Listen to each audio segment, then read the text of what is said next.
जी अस्सलाम वालेकुम। आज हमारा लेक्चर है मेरे भाई, लेक्चर नंबर 23 जी। जी भाईजान, जिन्होंने मुझे ये पहले सही सी बता दें, मैं फिर उस हिसाब से आज का लेक्चर आप डिलीवर करूंगा। किस किस ने कल वाला लेक्चर लिया, ईमानदारी से बताएं। ईमानदारी, कल मैंने ग्रुप में मैसेज भी किया था, यहाँ करवाया था, जो भी है जी। किस किस ने लेक्चर लिया कल वाला? जी नहीं, कोई नहीं। बी आप तो फिजिकल आए थे ना, मोटू भाई नहीं हैं? लिया लेक्चर भाई? हाँ नीचे कर ले, थक जाएगा।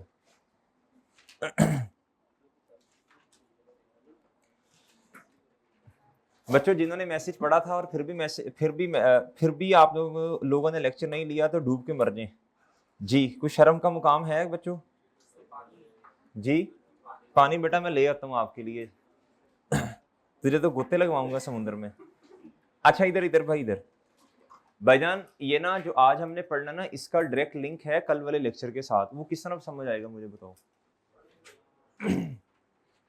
ना फिजिकली आ रहे हो, ना ऑनलाइन लेक्चर ले रही हो। अच्छा जी भाई, मेरे कल हमने जो डिस्कशन की थी ना, वो डिस्कशन ये थी, रिकवरेबल अमाउंट में दो चीजें होती हैं। कितनी चीजें होती हैं यार?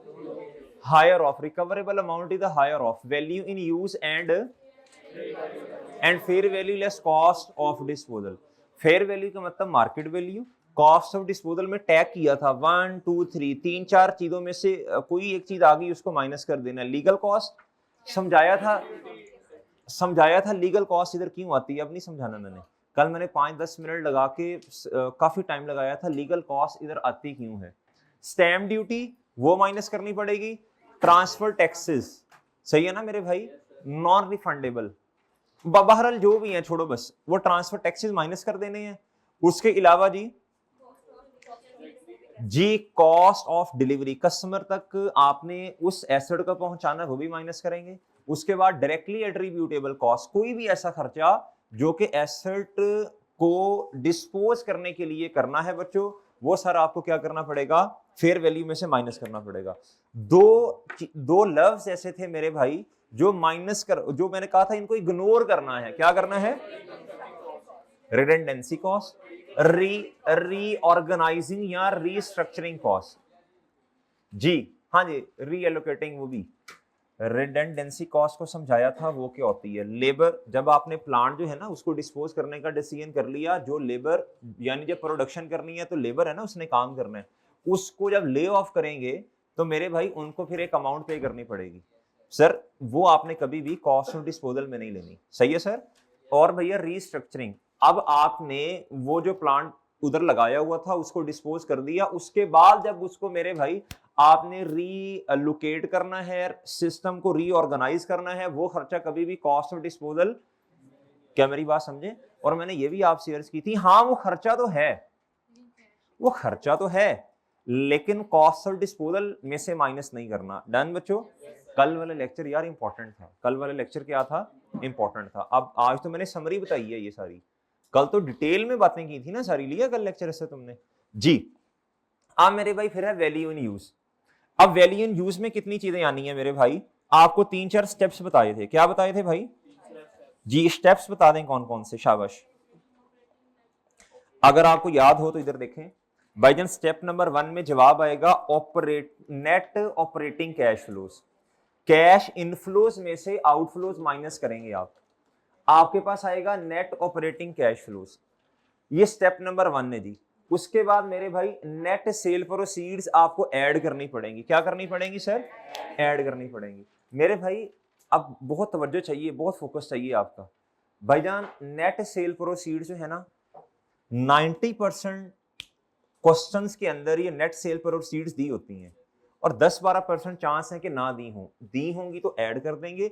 और इधर ऐड करने में ना, ये मैं आपको वो बातें बता रहा हूं जो बच्चे जब टेस्ट देते हैं ना, और जो एग्जामिनर का कमेंट्स हैं, जो आई के ऐप का एग्जामिनर है वो अपने कमेंट्स देता है ना, ये गलतियां बच्चे करते हैं, ये गलतियां, वो पढ़ के आपको बता रहा हूं, ये अमूमन गलती करते हैं बच्चे।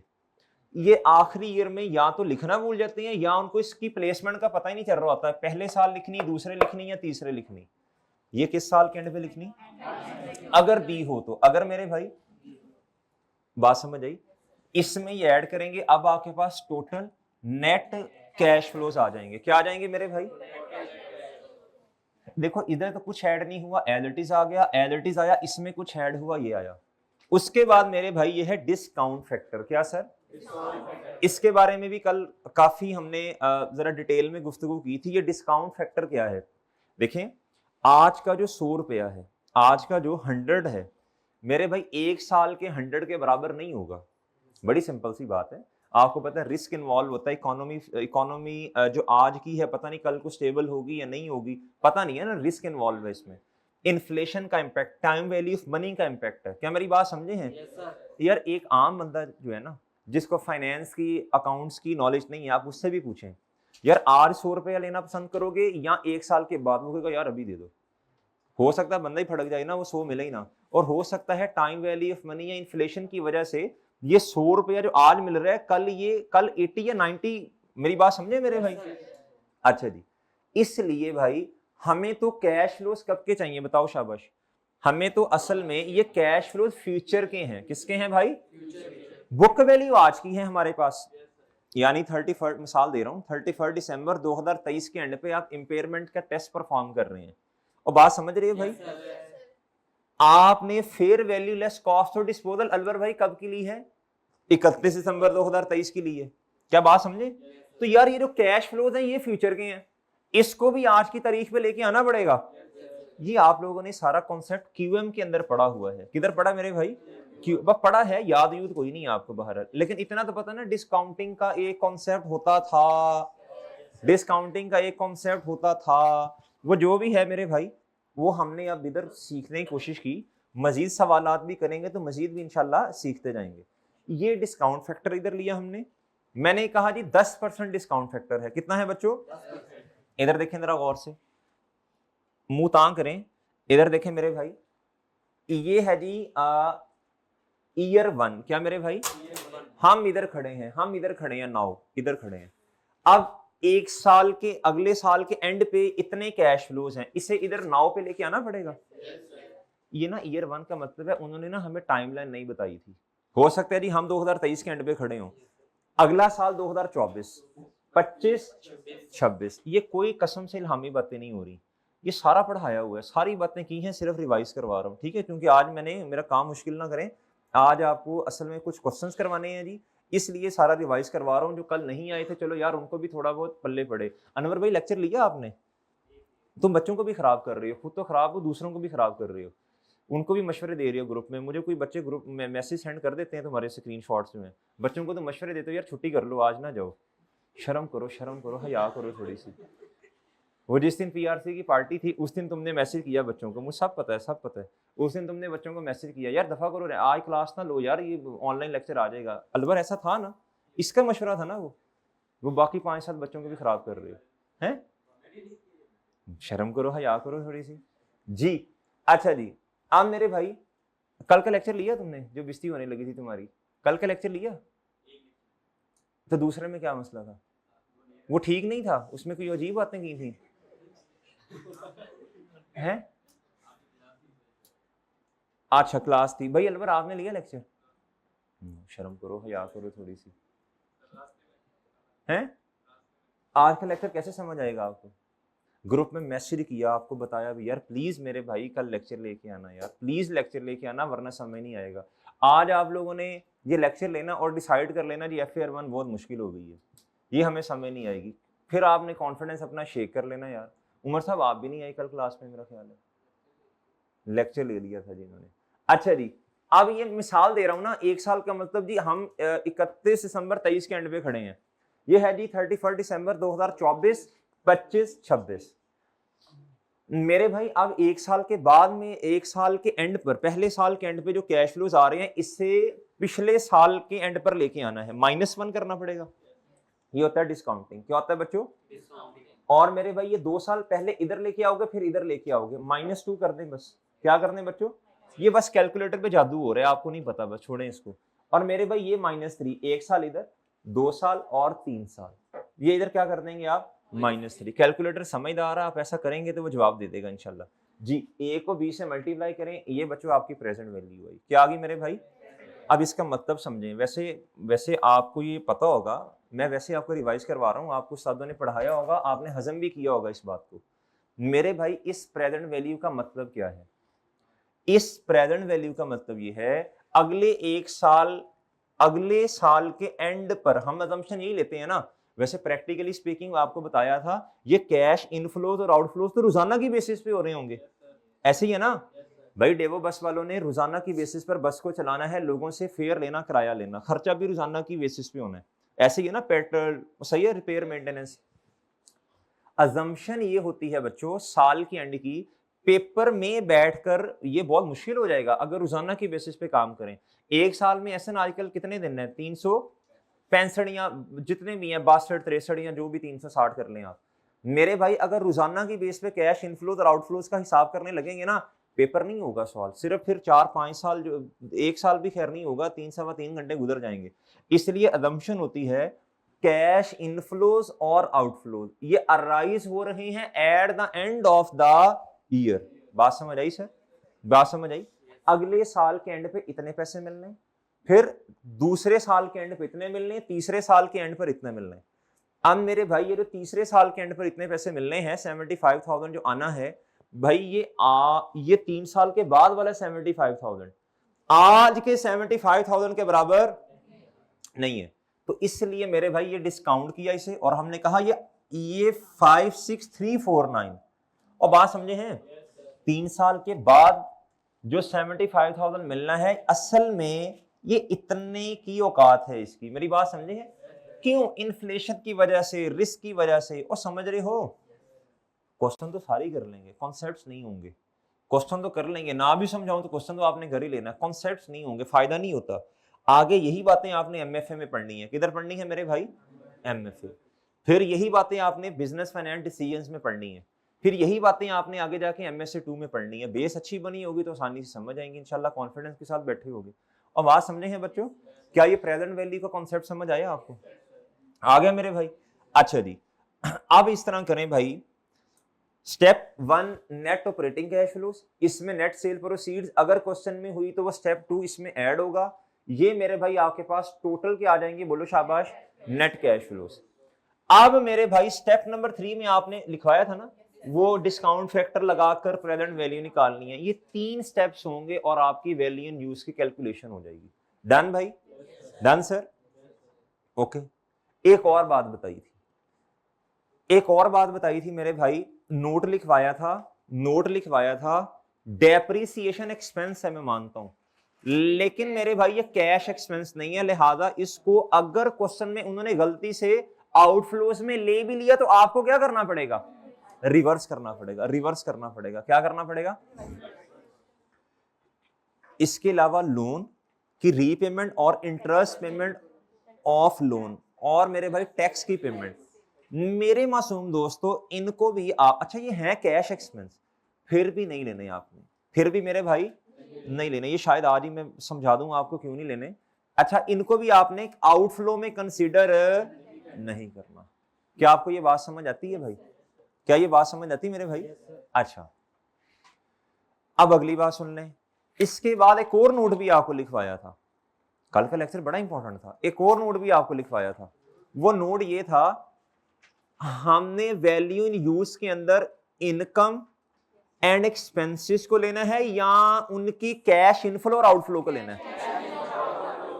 अगर क्वेश्चन में आप सुन लीजिएगा, इनफ्लोज और आउटफ्लोज भी हो, इनकम और एक्सपेंस भी हो, यानी रेवेन्यू और पेमेंट्स, रेवेन्यू और एक्सपेंसेस भी हो ऑपरेटिंग, आपने क्या पिक करना है? रिसीट्स एंड पेमेंट्स को। डन बच्चों? इनफ्लो और आउटफ्लोज को, और वो भी रेलिवेंट वालों को। अगली बात मेरे भाई, अगली बात मेरे भाई, देखो हम ना अक्रूवल बेसिस ऑफ अकाउंटिंग को फॉलो करते हैं। किसको फॉलो करते हैं जी? अक्रूवल बेसिस को। और लेकिन अल्लाह के बंदो इधर ये नहीं कहना कि सर अक्रूवल को फॉलो ही नहीं कर रहे हो यार, ये कैश इनफ्लो आउटफ्लो है, कैश में तो कैश की आनी जानियां देखते हैं ना। और बात समझ रहे हो, इधर कैश की आनी जानियां देखनी है। अगली बात, अगर मेरे भाई कैश इनफ्लो और आउटफ्लो दिया फिर तो किसी को भी मसला नहीं होगा। हाँ, अगर उसने कैश इनफ्लो और आउटफ्लो नहीं दिया, सेल्स रेवेन्यू दिया और एक्सपेंसेस दिए, अब क्या करना है?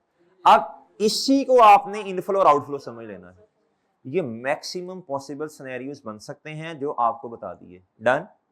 डन बच्चों? ये मैक्सिमम पॉसिबल सिनेरियोस बन सकते हैं जो चांद आपको बता दिए हैं। डन मेरे भाई? भाई आपने कल जाके बैग खोला, आपने कहा था मैंने बैग नहीं खोला, इतने दिन हो गए हैं। सारे क्वेश्चन कर लिए? कौन से वाले? ईद वाले। अच्छा जी, अब आप इस तरह करें मेरे भाई, अब आप इस तरह करें मेरे भाई, अब ना पहले खैर मुझे ये आपको पढ़ाना पड़ेगा, ये थोड़ा सा ना जरा हिम्मत कोशिश करके आपने ये सीखना है। तकरीबन 10 से 15 मिनट लगेंगे। ये थ्योरेटिकल सी बातें हैं, थोड़ी जरा फोकस चाहिए होगा आपका। ये जरा हम डिस्कस कर लेते हैं जी, वैल्यू इन यूज में क्या क्या चीजें आएंगी। आओ बच्चों इधर, चूंकि ये जरा समझ आ गया ना हमें मेरे भाई, फिर हमें ना कैलकुलेशन करना आसान हो जाएंगी। ठीक है जी, लें सर।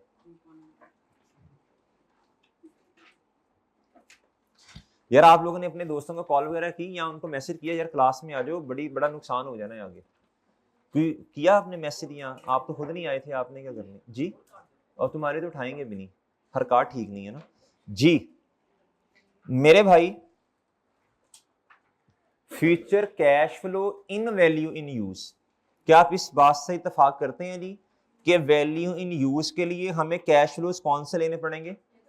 फ्यूचर के लेंगे यार बच्चों। अगर चीज को वैल्यू इन यूज को समझाया था, वो वैल्यू जो इस्तेमाल करके एसेट को हमने रिकवर करनी है, इसे वैल्यू इन यूज कहते हैं। तो इस्तेमाल तो फ्यूचर में करेंगे ना, लिहाजा फ्यूचर कैश फ्लोज लेने पड़ेंगे, फिर उनको डिस्काउंटिंग करनी पड़ेगी। क्या करनी पड़ेगी मेरे भाई? क्या मेरी बात समझे सर? अब आ जाए मेरे भाई, इंक्लूड में कौन कौन सी चीजें आनी है और डज नॉट इंक्लूड में कौन कौन सी चीजें आनी है जी। भाई वो तुम्हारे साथ वाला फिर नहीं आया आज? नहीं आया ना? अच्छा जी, इंक्लूड में कौन कौन सी चीजें आनी है? Estimate of future cash flows must include. कहता estimate of future cash flows must, इसमें ये चीजें आनी चाहिए। मस्ट इंक्लूड, ये आना चाहिए। ये मेरे भाई क्या, जरा जरा गौर से जरा बात सुननी है मेरे भाई जी।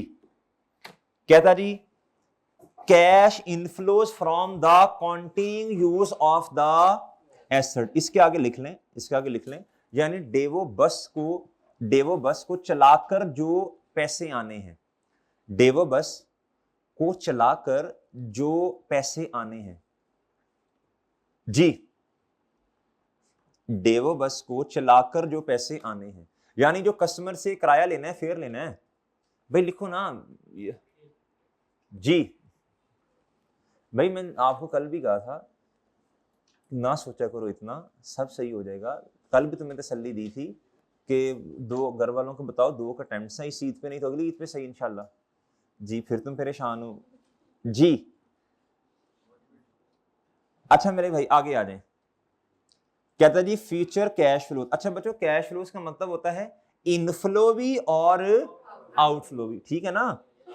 फ्लो का मतलब होता है बहाव, सही है? कैश का बहाव, यानी कैश का बहाव का मतलब आनिया और जानिया जी। इधर कैश फ्लो को ना इस तरह करो, इधर लिखो कैश इनफ्लो माइनस आउटफ्लो, यानी इसको लिखो कैश फ्लोज में 2 चीजें होती हैं ना, इनफ्लो माइनस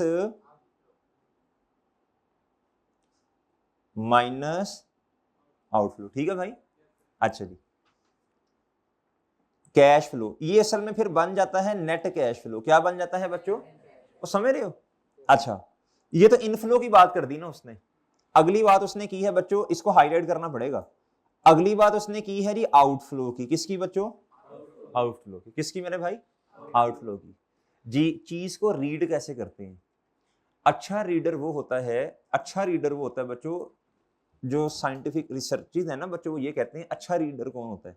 जो रीड करते हुए या तो चीजों को हाईलाइट करे, या चीजों को क्या करे, अंडरलाइन करे, या फिर इससे भी बेहतर बात वो है वो अपने शॉर्ट नोट्स बनाता जाए।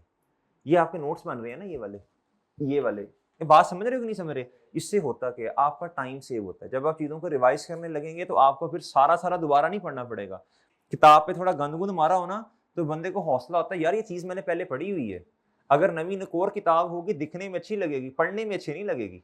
और बात समझ रहे हो भाई? वो हिम्मत ही नहीं होती बंदे, ओ ये तो दोबारा करना है, हाईलाइट किया हो, जरा नोटिंग किया, बंदा कहता ओ यार ये तो बस रिवाइज ही करना है, मैंने किया हुआ काम पहले। और बात समझ रहे हो? आ जाओ भाई। कहता कैश आउटफ्लो डेट विल जरूरी इनकर्ड, जो इनकर्ड होने हैं टू जनरेट कैश इनफ्लोस। कहता इनफ्लोज, ये जो आपको लोग किराया दे रहे हैं, रेंट दे रहे हैं, फेयर दे रहे हैं डेवो बस वालों को, भाई कुछ खर्चे भी तो होने हैं ना बस को चलाने के लिए यार। रिपेयर मेंटेनेंस हो गया, ड्राइवर की सैलरी होगी, पेट्रोल डीजल के खर्चे हो गए, वो जिस जगह बस को खड़ा करना है बच्चों, वो क्या उसका नाम है जी, उसको भाई रेंट देना पड़ेगा, वो टोल टैक्सेस जो होते हैं, भाई समझ रहे हो बात की नहीं समझ रहे, ये आउटफ्लोज हैं। क्या है मेरे भाई, इनको भाई कमाने के लिए इनफ्लोज को आउटफ्लोज तो आने हैं। कहता वो वाले आपने आउटफ्लोज क्या करने हैं बच्चों, कंसीडर करने हैं। डन बच्चों, जो इनफ्लो कमाने के लिए क्या है, जरूरी है। डन भाई।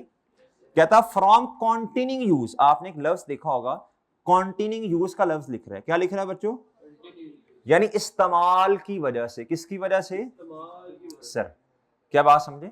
अच्छा ये देखो, इन दोनों को अगर आप क्लब कर देंगे ना तो आपके पास आ जाएगा स्टेप नंबर 1 का जवाब। क्या आ जाएगा बच्चों, आप गौर कर रहे हो चीजों पे, ये आपके नेट कैश फ्लोज आ जाएंगे ना, इनफ्लो माइनस आउटफ्लो, आपके पास क्या आ गया, स्टेप नंबर 1 का जवाब। स्टेप नंबर 1 क्या था जी, कुछ बच्चों को स्टेप याद होगा लेकिन ये नहीं होगा कि वो बताया गया था। Net operating cash flows, operating कहते हैं जी ऑपरेशन से आने, बच्चे 3 दफा गिर गया आपका कैलकुलेटर, संभालने से।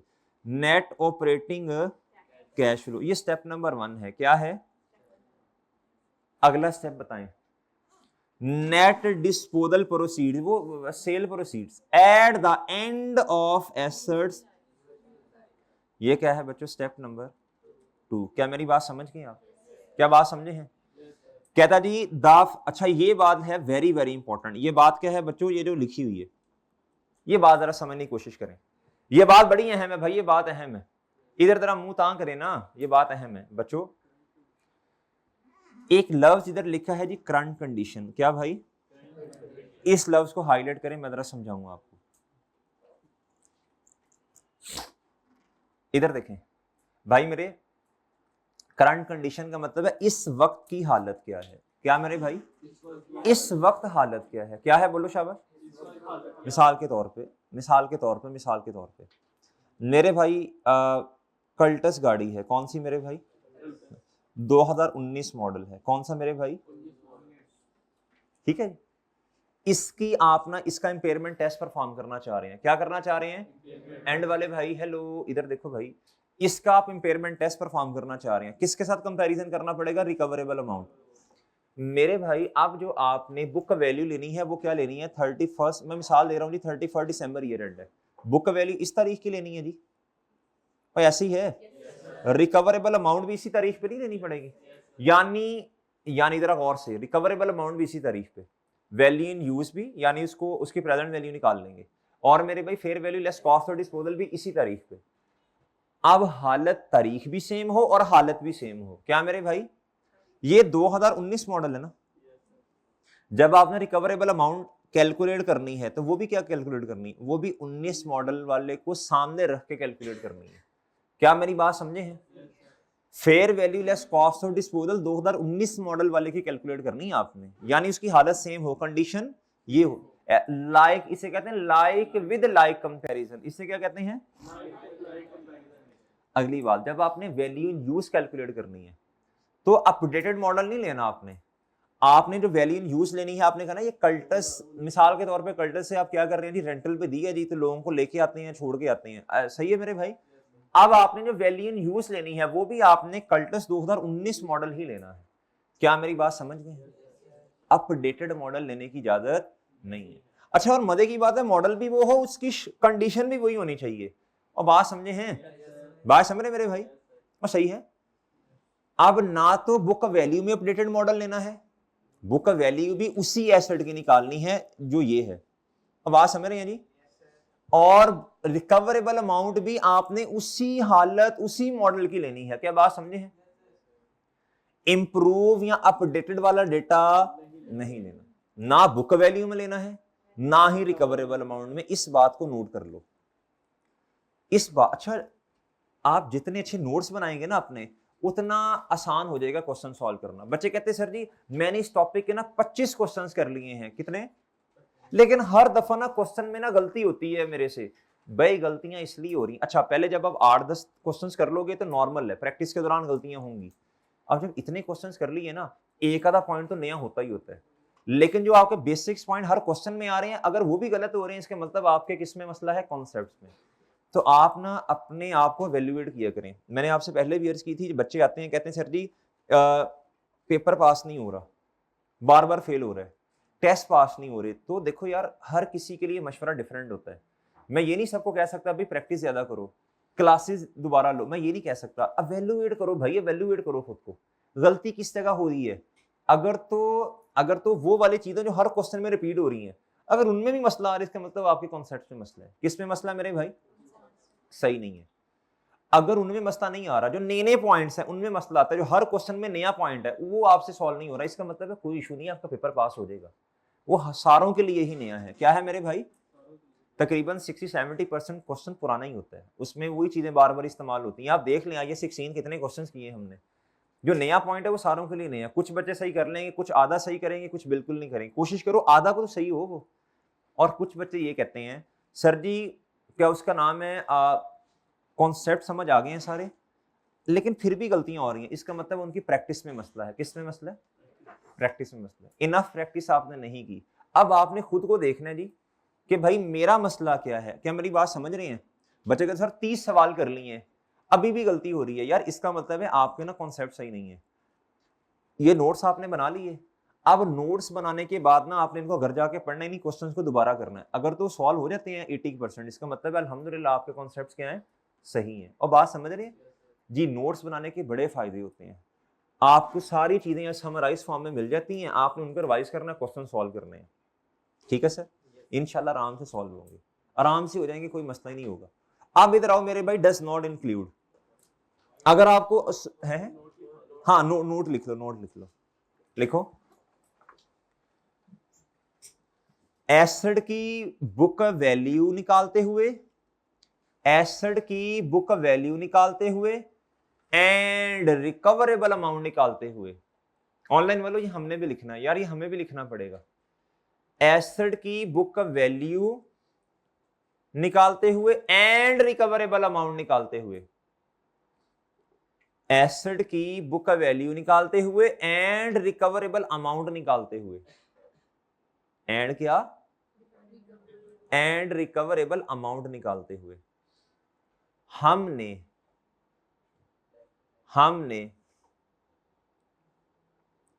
अपडेटेड मॉडल का डेटा कंसीडर नहीं करना। हमने, बोलो शाबाश। अच्छा मैं ना आपको ये कुछ स्टैंडर्ड के लफ्ज नहीं है, ये अपनी तरफ से अपडेटेड मॉडल, अपडेटेड वर्जन, ये हमारी मर्जी यार, जिस तरह मर्जी हम अपने नोट्स बनाएं। क्या ख्याल है, सही है भाई? हमने अपडेटेड मॉडल का डेटा कंसीडर नहीं करना, सही है जी। बल्कि सेम और ब्रैकेट ओपन करके लिखो एग्जिस्टिंग कंडीशन। हमने सेम और ब्रैकेट ओपन करके लिखो एग्जिस्टिंग कंडीशन और ब्रैकेट बंद कर दो। एग्जिस्टिंग कंडीशन वाले एसिड का डेटा कंसीडर करना है। वाले एसिड का डेटा, बोलो शाबाश, कंसीडर करना है। डन जी, डन और डन भाई, ठीक है। अब ये उसूल है, ये आपको तकरीबन ना हर क्वेश्चन में ये पॉइंट आ रहा होगा, मोस्टली आ रहा होगा आपको तंग करने के लिए। आगे आओ मेरे भाई, इधर डज नॉट इंक्लूड में आ जाओ। डज नॉट इंक्लूड IAS 36 एक इंतहाई आसान तरीन स्टैंडर्ड है, अगर आपको उसूलों का पता है। डन मेरे भाई, आओ मेरे भाई डज नॉट इंक्लूड पे जी। Estimate of future cash flow must not include, highlight करो मस्ट नॉट इंक्लूड को, मस्ट नॉट इंक्लूड को हाईलाइट कर दो ना, मस्ट नॉट इंक्लूड हाईलाइट कर दो, शाबाश जी। क्या था, कैश इनफ्लोस और outflows from financing activities. From क्या बच्चों, लोन की रिसीट, रीपेमेंट एंड इंटरेस्ट, उसको आपने शामिल नहीं करना। आउटफ्लो में शामिल है, बोलो शाबाश, ना इनफ्लो में करना और ना ही आउटफ्लो में। अगली बात, इनकम टैक्स की रिसीट और पेमेंट को आपने कभी भी वैल्यू यूज की कैलकुलेशन में कंसीडर नहीं करना। क्यों नहीं करना? हल्का, अभी आपको समझ नहीं आएगा क्यों। ये फाइनेंस का कॉन्सेप्ट है। किसका? थोड़ा वो समझाने की कोशिश कर देता हूं अभी, ये थोड़ी देर के बाद। ये फाइनेंस का, जब तक आप एमएफए नहीं पढ़ेंगे ना, ये कॉन्सेप्ट आपको समझ नहीं आना। फिर उसके बाद इसका एडवांस वर्जन बीएफडी। मेरी बात समझे हैं? तब जाके शायद आपको ये बात समझ आई, थोड़ी सी पल्ले पड़े। बहरहाल समझाने की कोशिश करता हूं। जो रेट की सिलेक्शन हम करते हैं ना, रेट की सिलेक्शन, वो हम एक ऐसा रेट चूज करते हैं जिसके अंदर मेरे भाई ना तो फाइनेंसिंग एक्टिविटीज का मतलब क्या होता है? ये लोन से रिलेटेड जो बातें, नहीं फाइनेंसिंग, फाइनेंस का मतलब होता है जी लक्ष्मी, पैसा कहां से अरेंज किया, फाइनेंसिंग, उधार। ना तो आपने लोन उधार वाली पेमेंट रीपेमेंट को लेना, ना ही उसके इंटरेस्ट को लेना, ना ही आपने टैक्स को शामिल करना। वजह, आपने जो रेट सेलेक्ट करना है ना, ये रेट की सिलेक्शन ही ऐसे आपने की होगी जिसके अंदर इन दोनों का इंपैक्ट शामिल। क्या मेरी बात समझे? क्यों नहीं होगा, होगा नहीं होगा, या जो भी है, उस बात के लिए तो बच्चों बड़ी बड़ी थीरीज हैं। क्या है मेरे भाई? वो अभी आपको समझ नहीं आएंगी। सही है भाई? अच्छा, बहरहाल इतनी बात अभी फिलहाल याद रखें। और रेट की सिलेक्शन जो है, ये भी क्या उसका नाम है जी।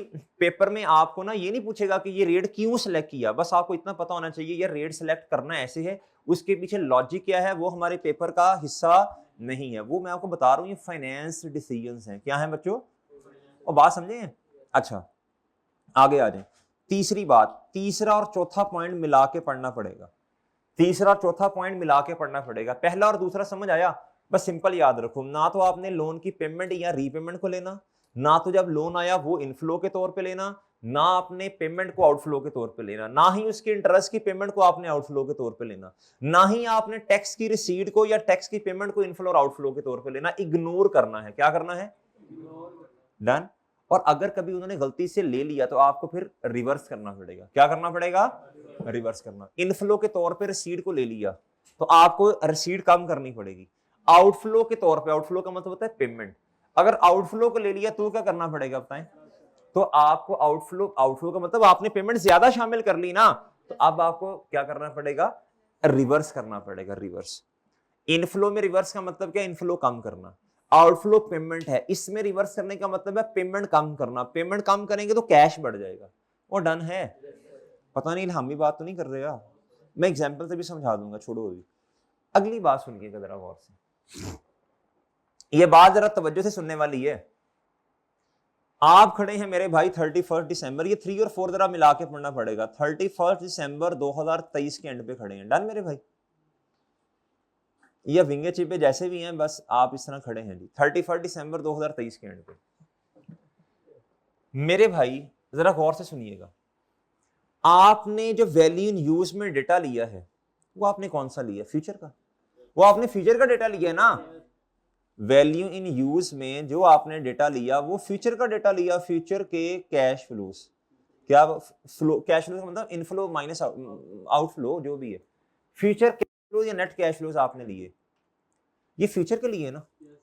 आप तो इस वक्त, मैं मिसाल दे रहा हूं यार, मिसाल दे रहा हूं, अभी तो आप 31 दिसंबर पे खड़े हैं या जिस दिन भी आप वर्किंग कर रहे हैं, अभी तो फ्यूचर जो है ना, ये वो कैश फ्लोस आप ले रहे हैं जो कि एक्चुअल में अभी आए नहीं।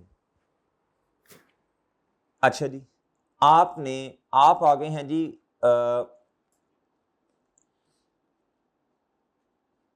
30 जनवरी 2024 पे आ गए। तकरीबन 1 महीना गुजर गया। तकरीबन क्या? अब जो आपने एस्टीमेट लगाया था ना, अगले 4 साल में इतने इनफ्लोज होंगे, इतने आउटफ्लोज होंगे, अब 1 महीना उसमें से गुजर गया। अब कुछ एक्चुअल में कैश आया भी तो होगा ना, 1 महीना गाड़ी चली भी, और कुछ आउटफ्लो भी हुआ होगा 1 महीने का। ऐसे ही है ना एक्चुअल।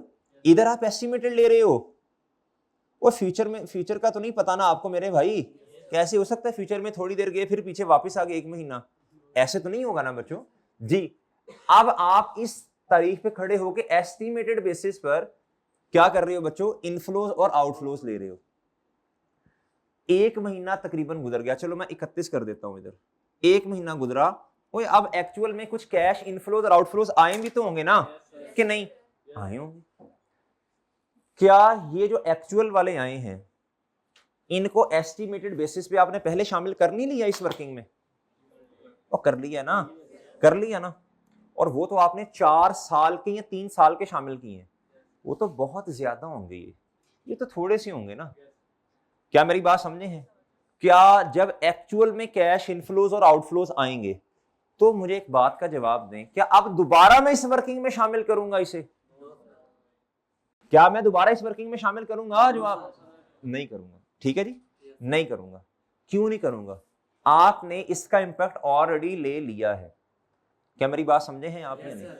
ये जो डेटा उन्होंने आपको दिया है, ये ऐसा भी हो सकता है ये वर्किंग आप 1 महीने के बाद कर रहे हो या 15 दिन के बाद कर रहे हो, तो तब तो आपको नहीं पता था ना ये काम होना है। अब डेटा में ये वाले कैश फ्लोज भी आ रहे हैं जो एक्चुअल वाले हैं। क्या है मेरे भाई? जी मुझे बताएं, क्या इनको दोबारा आप इनफ्लो आउटफ्लो के तौर पे लेंगे? नहीं लेंगे। अगर लेंगे तो मेरे भाई ये डुप्लीकेशन हो जाएगी। क्या हो जाएगी? क्या बात समझे हैं ना? अच्छा, ये कैश इनफ्लोस आउटफ्लोस होंगे क्या? आपने कहा जी अगले 4 साल में, मतलब पहले साल के एंड तक हमें ना कस्टमर से 5000 रुपीज इनफ्लो के तौर पे आएंगे, खर्चा होगा 3000 रुपए का। 1 महीना गुजरा तो आपके पास जो पिक्चर सामने आई, आपने कहा जी इसके ना हमने 300 रुपया कस्टमर से इस महीने इकट्ठा कर लिया और 150 रुपीज हमारे आउटफ्लोज हैं। क्या अब आप दोबारा 500 को इनफ्लो में लोगे और दोबारा 150 को, पता नहीं 300 था या जितना भी था, इनफ्लो में 300 को लोगे और आउटफ्लो में 150 को दोबारा कंसीडर करोगे? डुप्लीकेशन हो जाएगी। क्या हो जाएगी मेरे भाई? आप इधर आए। कहता कैश आउटफ्लो, कहता डेट कैश आउटफ्लो। आउटफ्लो का मतलब होता है जानिया, नेगेटिव से आपने किया होगा, और इनफ्लो का मतलब क्या होता है? आनिया, पॉजिटिव से। कहता that have already been recognised as liability, जिसको पहले शामिल कर चुके हो आप। कहता जी for example payment of an account payable, जब उसकी एक्चुअल में पेमेंट कर दी अब दोबारा इसको कंसीडर नहीं करना। इसी तरह cash inflow that have already been recognised as asset, for example a received from an account receivable. जो आपने कहा था कस्टमर से इतने इनफ्लोज आएंगे, जब एक्चुअल में आ गए हैं, कहता अब दोबारा इनको आपने शामिल, आपने ऑलरेडी इसका इंपैक्ट किताबों में ले लिया है। क्या मेरी बात समझ आई? पहला पॉइंट बताएं, दूसरा बताएं, तीसरा और चौथा। पहला और दूसरा क्या होगा मेरे भाई? मिला के लोन की पेमेंट और रीपेमेंट को नहीं लेना, ना रिसीट को लेना, ना पेमेंट रीपेमेंट को लेना, ना ही मेरे भाई इंटरेस्ट की रिसीट पेमेंट लेनी। और मेरे भाई अच्छा असल में ना इसलिए नहीं लेनी, वो बच्चे ये कहते हैं सर लोन जो है ये जब आया तो कैश इनफ्लो हुआ ना इसको ले लेते हैं। नहीं भाई नहीं लेना ना, हमने रेट ही वो सिलेक्ट नहीं किया। उसके बाद मेरे भाई इंटरेस्ट रिसीव भी होता है बैंक में पैसे। आपने तो नहीं इंशाल्लाह ये हरकत करनी, वैसे कह रहा हूँ, बैंक में किसी ने पैसे डिपॉजिट करवाए, सेविंग अकाउंट खुलवा दिया, अब उधर से पैसे आ रहे हैं बच्चों, तो वो बच्चे कहते हैं सर इनफ्लो है ना इसको शामिल क्यों नहीं कर रहे? नहीं करना ना भाई, हमने रेट ही वो वाला सिलेक्ट किया है जिसके अंदर इसका इंपैक्ट नहीं होना चाहिए। टैक्स की रिसीट या पेमेंट, बच्चे कहते हैं टैक्स की रिसीट भी होती है। यार आप माशाल्लाह टैक्स के स्टूडेंट हैं, आपको इस बात का पता होना चाहिए टैक्स रिफंडेबल, टैक्स रिफंडेबल। अगर आपने क्या उसका नाम है जी, सेल टैक्स के अंदर भी ये कॉन्सेप्ट आता है, इनकम टैक्स के अंदर भी आता है। आपने ज्यादा टैक्स दे दिया तो रिफंड बन जाएगा मेरे भाई, और सही है मेरे भाई। अच्छा जी, अब वो जो अगर रिफंड कर दिया, वैसे होता कोई नहीं है, लेकिन बहरहाल ये तो हमने, वो तो खैर एक अलग बात है प्रैक्टिकली क्या चीजें होती हैं जी। वो कहते हैं एडजस्ट कर लें सही अगले सालों के साथ। सही है भाई, एडजस्टेबल का कॉन्सेप्ट ज्यादा चलता है, रिफंड शिफंड बड़ा औखा काम है। बहरहाल हमने तो पढ़ना है ना भाई। अगर क्या हुआ जी गवर्नमेंट की तरफ से पैसे आ गए तो ये रिसीट होगी ना। बच्चे कहते हैं सर इनफ्लो है क्यों नहीं लिया आपने वैल्यू इन यूज की कैलकुलेशन में? नहीं लेना मेरे भाई, ना ही इसकी पेमेंट को लेना। तीसरा और चौथा पॉइंट, बच्चे कहते हैं सर जी देखें ना ये पैसे आ गए हैं अगले 1 महीने के, तो ये दोबारा इसको शामिल कर दें इनफ्लो में। हम कहते हैं भाई पहले लिया तो अब दोबारा डुप्लीकेशन करनी है। और इसी तरह अगर आपने सप्लायर के पैसे दे दिए या कोई और आपने पैसे दे दिए मेरे भाई, कोई पेमेंट की है, तो भैया इसको दोबारा आपने पहले शामिल किया हुआ है ना, आप दोबारा इंक्लूड नहीं करना। क्या मेरी बात समझे मेरे यार? इधर तक समझ आई है बातें? अब ये रट जानी चाहिए बातें आपको। अच्छा अगली बात मेरे भाई, 5वां पॉइंट, एस्टिमेटेड कैश फ्लो। क्या भाई? दैट, यार ये देखना, ये जरा ना थोड़ा सा आपने पढ़ा ही हुआ है तकरीबन। Expected to arise from the future restructuring to which entity is not yet committed. यार इस बात पे इतना गौर ना करो, इसको छोड़ दो बस। इसको छोड़ दो, एक आपका स्टैंडर्ड आएगा जी, आप FAR 2 में इंशाल्लाह जाके पढ़ेंगे IS 10 IS 37, ठीक है भाई, उसमें जाके ये बातें शायद समझ आए। बहरहाल छोड़ो, फ्यूचर रीस्ट्रक्चरिंग को फिलहाल आपने शामिल नहीं करना। डन। ये रीस्ट्रक्चरिंग का लफ्ज ना दो जगह आ गया है, बताओ जरा कहां कहां, बताओ शाबाश। एक कॉस्ट ऑफ डिस्पोजल में आया था, और दूसरी जगह कहां आ गया, इधर लिखें, तुम तो कॉस्ट ऑफ डिस्पोजल में भी नहीं आओगे। रीस्ट्रक्चरिंग के लफ्ज को लिखें, तुम तो कॉस्ट ऑफ डिस्पोजल में भी नहीं आओगे जी, तुम तो कॉस्ट ऑफ डिस्पोजल में भी नहीं आओगे। डन भाई, और डन है जी, ओके सर, ना हाँ ना जी, ओके जी। अब ये विच an entity is not yet committed देख लेंगे, ये आपको समझाना भी है कि नहीं, पहले तो खैर इतना नहीं हम समझाते, ये बहरहाल देख लेते हैं। Point number 6, estimated cash flows. यार ये बात आपको ना अभी मैंने लिखवाई है, नोट भी लिखवाया इसका, देखो जरा खुद को वैल्यूएट करो, क्या ये पॉइंट समझ आता है आपको, ये वाला। अभी देखते हैं कितना फोकस है लेक्चर में आपका, यहां शर्मिंदगी ही है बस।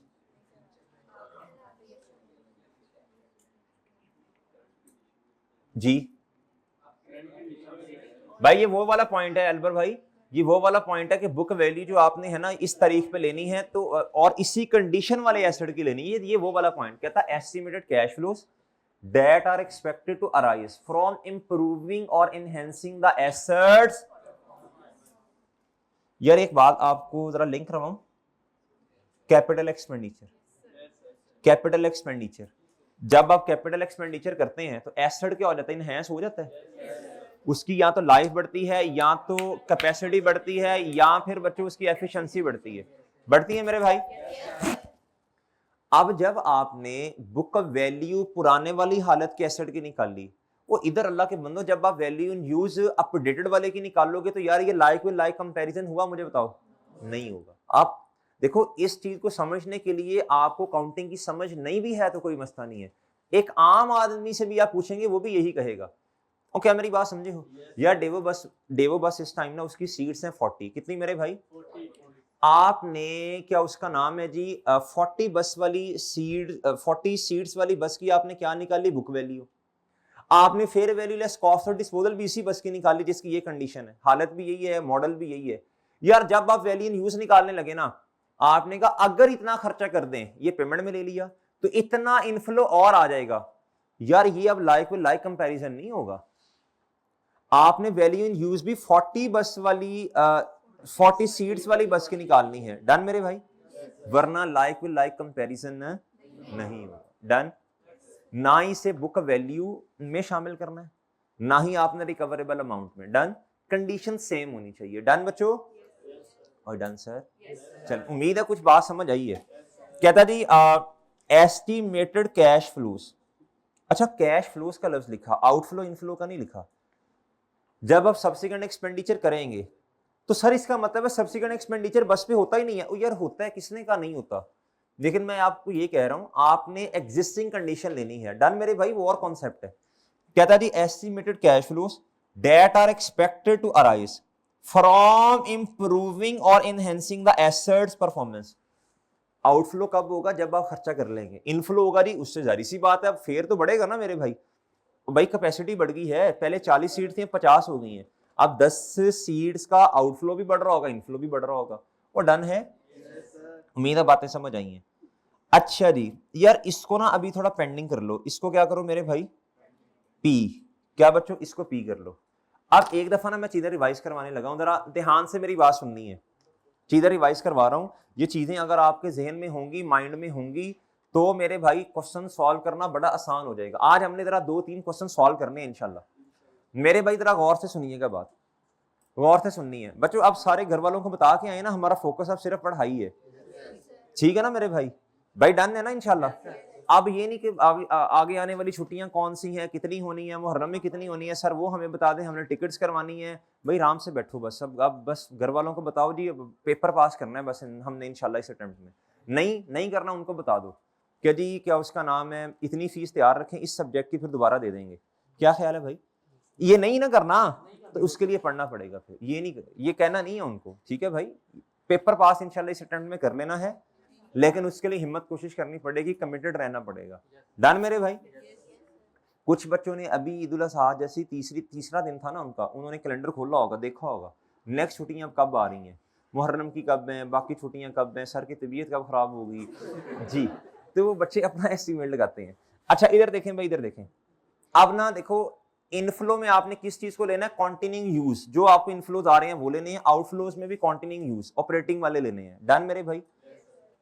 उसके बाद ना किन चीजों को कंसीडर नहीं करना भाईजान? एक तो लोन की पेमेंट, रसीद पेमेंट को नहीं करना, इंटरेस्ट को नहीं करना, उसकी रसीद पेमेंट को नहीं करना, और टैक्स की रसीद पेमेंट को नहीं करना जी। अगली बात सुनो, अगली बात मेरे भाई, अगली बात तवज्जो से बच्चों, कोई ऐसा इनफ्लो या आउटफ्लो जिसको आप ऑलरेडी इनकॉर्पोरेट कर लिया हो, रिसीवेबल। ये तो कैश इनफ्लो आपने किस बेस पे किया? आपने कहा ना इतना आ जाएगा फ्यूचर का, आपने या आउटफ्लो में ले लिया हो या आपने इनफ्लो में ले लिया हो, तो मेरे भाई इसको भी कंसिडर नहीं करना जिसको ऑलरेडी किया हुआ है। और मेरे भाई पांचवा बता दें, शाबाश, एनहेंस, परफॉर्मेंस एनहेंस की वजह से इनफ्लो भी बढ़ेगा, आउटफ्लो भी बढ़ेगा, जारी सी बात है, इसको भी कंसिडर नहीं करना। और रीस्ट्रक्चरिंग, फ्यूचर रीस्ट्रक्चरिंग को नहीं करना। डन मेरे भाई? डन? याद है चीजें? अब याद है मेरे भाई? यार लगे हाथों छोटी सी बात और ना बता दूंगा आपको, रेट के बारे में बता दूं या बोर हो गए हैं, या क्वेश्चन सॉल्व करने पहले बता दें? चलें बता देते हैं आपको। अब रेट इधर कहता जी प्रेजेंट, ये नीचे नीचे डिब्बे में पड़े ना, present value is calculated by applying a suitable discount rate. अब ये सूटेबल डिस्काउंट रेट क्या है, इस पे जरा गुफ्तगू कर लेते हैं। टू द कैश फ्लोज, वो कैश फ्लोज पर डिस्काउंट फैक्टर लगेगा ना, वो जो हमने स्टेप नंबर सीखा था, वो जो ए और B, net operating cash flows, total sorry operating cash flows नहीं, total cash flows, net cash flows. The discount rate must be, यार ये बात बड़ी अहम है, इस बात को गोल के पी लो। एक होता है प्री टैक्स रेट, एक होता है पोस्ट टैक्स रेट। एक होता है प्री और एक क्या होता है बच्चों? पोस्ट। एक होता है प्री और एक क्या बच्चों? हमने कैश फ्लोज कौन से वाले लेने हैं? टैक्स को शामिल नहीं करना ना, और बात समझे मेरे भाई, टैक्स को शामिल नहीं करना। तो जब आपने टैक्स के इनफ्लोज आउटफ्लोज को नहीं लिया, तो अब रेट भी प्री टैक्स, टैक्स से पहले वाला लेना पड़ेगा या पोस्ट टैक्स लेना पड़ेगा? बात समझे? ये लाइक हो गया।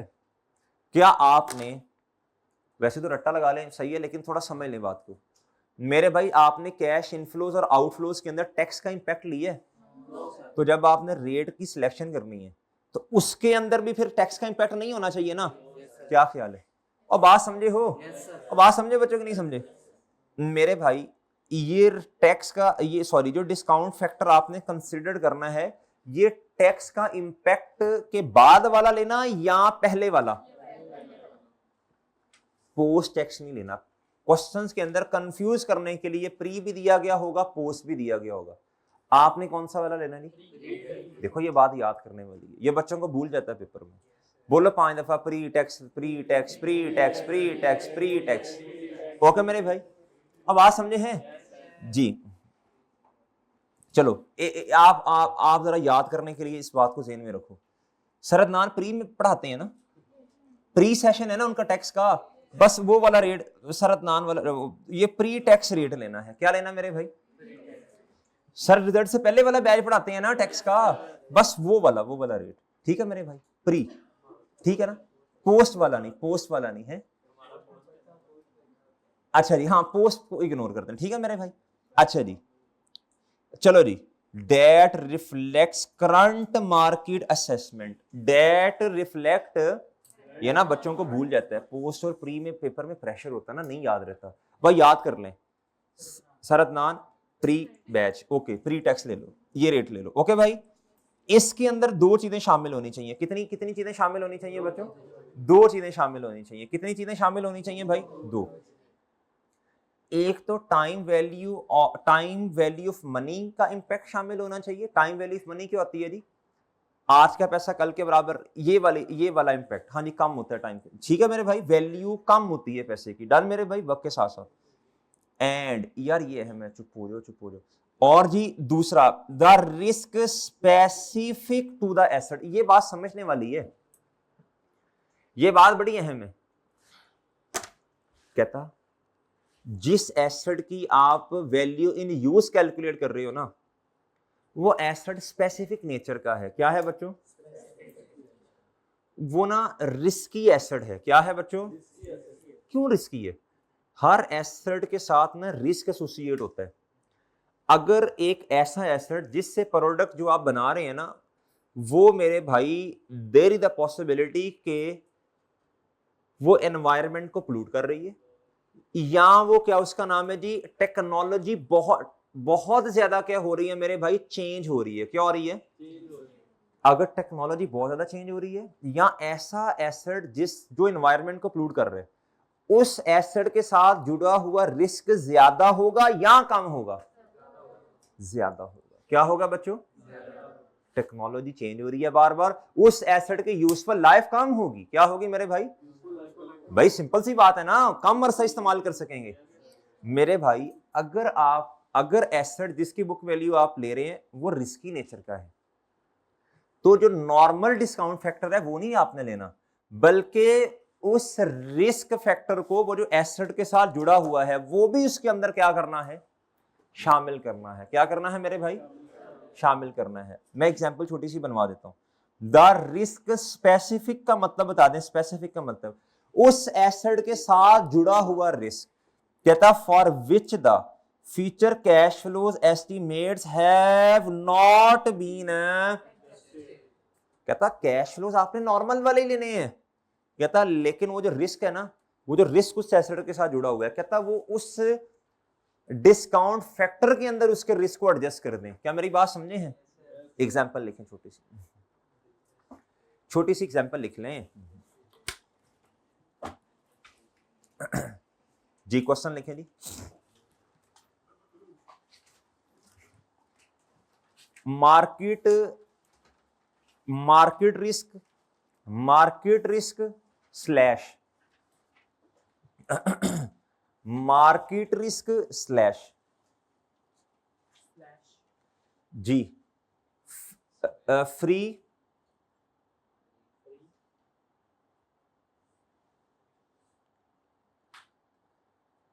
Interest risk factor. Market risk slash free interest risk factor. Free के साथ ना पहले लफ्ज ऐड कर ले, market free risk factor, market free interest risk. वो फ्री के आगे एक लफ्ज ऐड कर ले, मार्केट। ये क्या होता है? चलो ये भी मैं समझा देता हूँ, ये भी मैं आपको समझा देता हूँ। ये असल में क्या होता है, मैं बार बार कह रहा हूँ, ये असल में ना MFA BFD के कॉन्सेप्ट्स हैं। किसके हैं बच्चों? लेकिन आपको चलो पता होना चाहिए। फाइनेंस बड़ा मजेदार सब्जेक्ट है। MFA इंटरेस्ट के साथ पढ़िएगा, बहुत अच्छा सब्जेक्ट है। ठीक है जी, फाइनेंस। सही है मेरे भाई? अच्छा जी मेरे भाई, आप जरा सुनिएगा गौर से बात। भाईजान ये जो risk, market free risk factor मैंने आपको लिखवाया, ये मार्केट रिस्क, ये क्या होता है? ये जो एसेट है ना, ये जो एसेट है, जारी सी बात है जी, अगर फॉर एग्जांपल ये मार्कर बनाने वाली कंपनी है, क्या है, उसके पास मार्कर बनाने वाला प्लांट मौजूद होगा ना, तो वो रेलिवेंट इंडस्ट्री का एक रिस्क होगा ना। सही है मेरे भाई? हर हर हर एंटिटी का एक रिस्क होगा। कंबाइंड रिस्क को कहते हैं जी इंडस्ट्री का रिस्क। क्या कहते हैं मेरे भाई? इस इंडस्ट्री के साथ जुड़ा हुआ रिस्क कितना है। जब भी आपने कल को कोई बिजनेस करना है ना भाई इंशाल्लाह, तो आपने देखना है इस मार्केट का रिस्क कितने % है, इस मार्केट में इन्वेस्टमेंट करूंगा तो इतना रिस्क फेस करना पड़ेगा, इस मार्केट में इन्वेस्टमेंट करूंगा तो इतना रिस्क फेस करना पड़ेगा। मेरी बात समझे हैं? ये होता है मार्केट का रिस्क। किसका रिस्क होता है जी? जिसमें आप डील कर रहे हैं। और बात समझे हैं? लेकिन अगर आपके पास, आपकी एंटिटी के पास कोई ऐसा एसेट मौजूद है जो कि थोड़ा यूनिक है, क्या है बच्चों? मार्केट से थोड़ा सा हटके है। क्या है मेरे भाई? एक तो मार्केट वाला रिस्क उसके अंदर शामिल, वो तो होना ही होना है, प्लस एडिशनल रिस्क उसके अंदर शामिल होगा उस एसेट की यूनिकनेस की वजह से। क्या मेरी बात समझे? क्या मेरी बात समझे मेरे भाई? बात समझ गए भाई? चलें अब एक क्वेश्चन बना ले छोटा सा। क्या लिखा था, market risk slash market risk जी, इंटरेस्ट फ्री रिस्क, वो है जी 7%। कितना जी? हाँ जी, ये 7% है। आगे लिखें additional risk associated with the asset is. Additional risk ये मार्केट का रिस्क नहीं है, वो तो कितना है इस तरह के एसेट्स पर नॉर्मली रिस्क कितना होता है जी, मार्केट में जो इंडस्ट्री जिसमें डील कर रहा है 7। लेकिन अब additional risk associated with this asset या डेट एसेट या जो भी लिखना है वो है 3%। कितना मेरे भाई? 3%।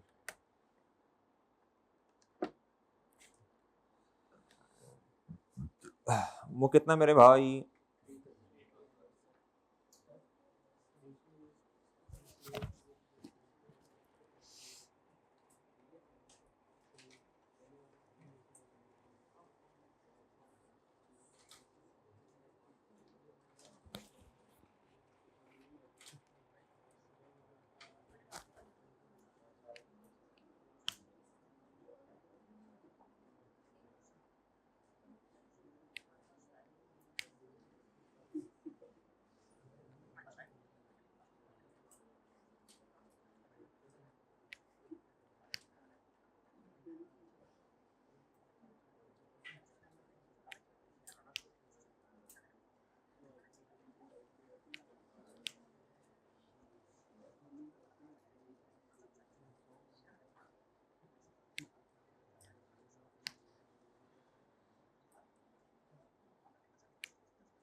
अहमद ऊपर जाओ, उधर ना आईटी डिपार्टमेंट में जाओ, जल्दी उड़ के जाना है।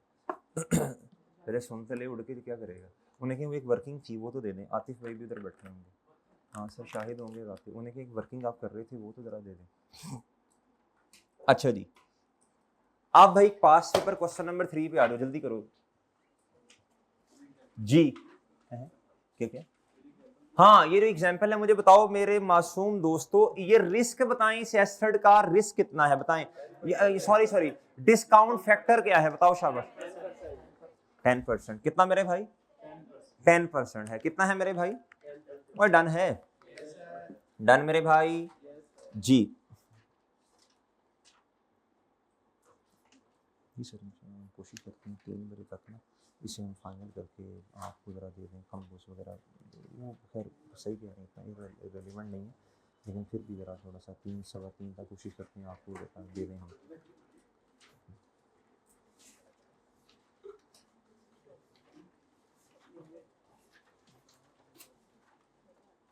जी मोहतरम, आने बच्चों पास पेपर क्वेश्चन नंबर 3 कहता calculate the impairment loss to be recognise as at 31 December 2020।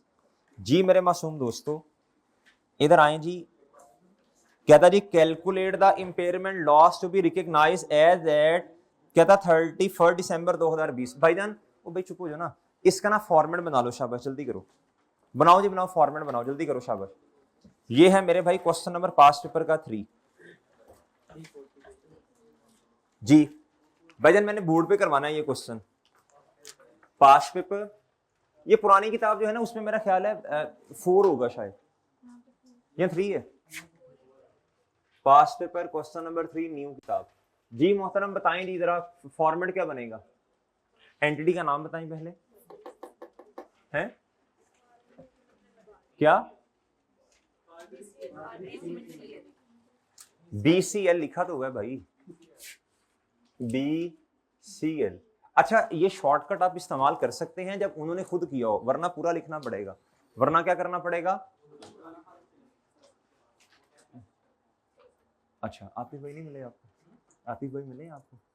उनको देखो जरा जाके, उनको जल्दी करो यार, टाइम बहुत शॉर्ट है जी।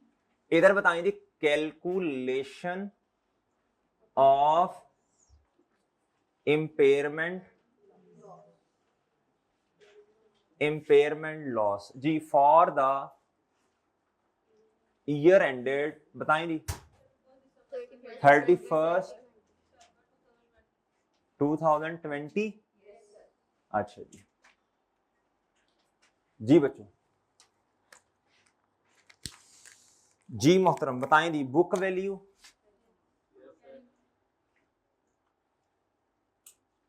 अच्छा जी, इसका कंपैरिजन किससे करना है बच्चों? Versus recoverable amount. वर्सेस क्या मेरे भाई? ओ ठीक है, ओके ओके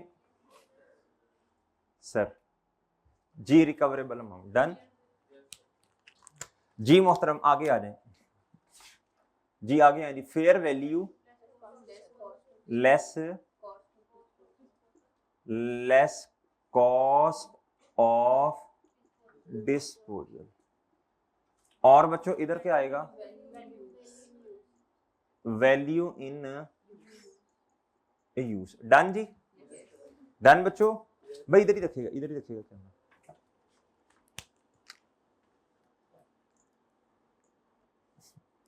शाबाश शाबाश, जल्दी बना लें।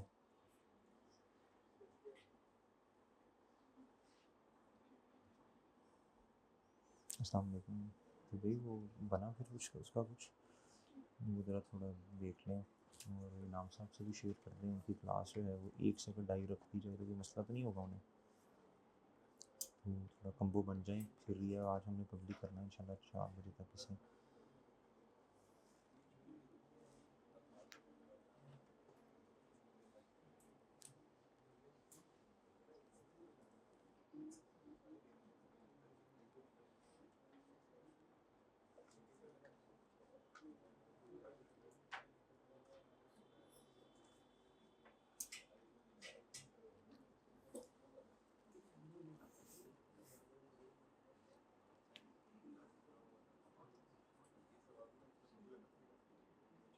जी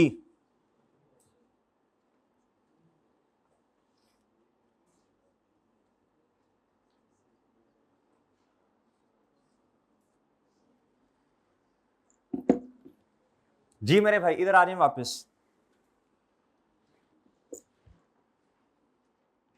यार वो कॉलेज में नहीं है सारी नाम, फिजिकली हम उनसे मिल लेते हैं। जी the draft financial statements of BCL for the year ended 31 December 2020 include a payment. उसकी कैरिंग अमाउंट कितनी है मेरे भाई? किस दिन बताएं शाबाश भाई। आपको ना तीन तीन किस्म का डेटा चाहिए। एक चाहिए मेरे भाई, इधर देखो, एक बुक वैल्यू चाहिए, दूसरा आपको फेयर ये चाहिए, और तीसरा आपको वैल्यू इन यूज चाहिए। डन मेरे भाई। अब आपने डेटा पिक करना है। ये डेटा 31 दिसंबर 2020, ये 31 दिसंबर 2020 ये डेटा दिया हुआ उन्होंने आपको, खुद दिया है। क्या दिया है मेरे भाई? तैयार रहिएगा, किसी क्वेश्चन में अनवर साहब ये आपको निकालना भी पड़ सकता है। और बात समझे हैं जी मेरे भाई? मुझे बताइएगा रुपीज इन किस में क्वेश्चन कर रहे हैं? मिलियन में। बताएं कैरिंग वैल्यू कितनी है? इस दिन दी है ना उन्होंने। ले सर 400 लिख दी मैंने। एक फटक गया बच्चों काम। अब आपको दो चीजें रह गई हैं कैलकुलेट करने वाली, एक वैल्यू इन यूज और दूसरा ले सर। क्या था? Due to technological change the remaining life of the plant has been reduce to कितने साल मेरे भाई? 4 साल। ये क्यों दिया बताओ?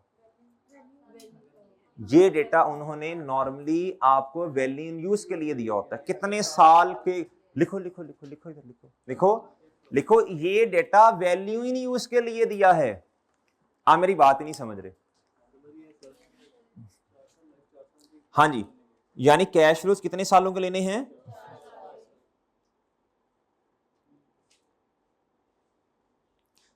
तो इनाम साहब उधर पढ़ा लें अपना 7:30 से 9 बजे तक, और उमेर जान जो है वो या उधर पढ़ा ले, फिर भी एडजस्टमेंट होगी। F9 अपना उस टाइम पढ़ा देंगे।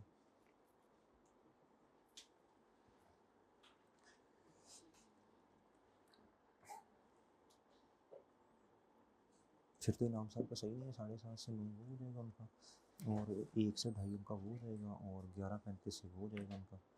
फिर तो मसला नहीं, और उमेर जान दरम्यान में एडजस्ट हो जाएगा। जी चले मेरे भाई चलें, शाबाश।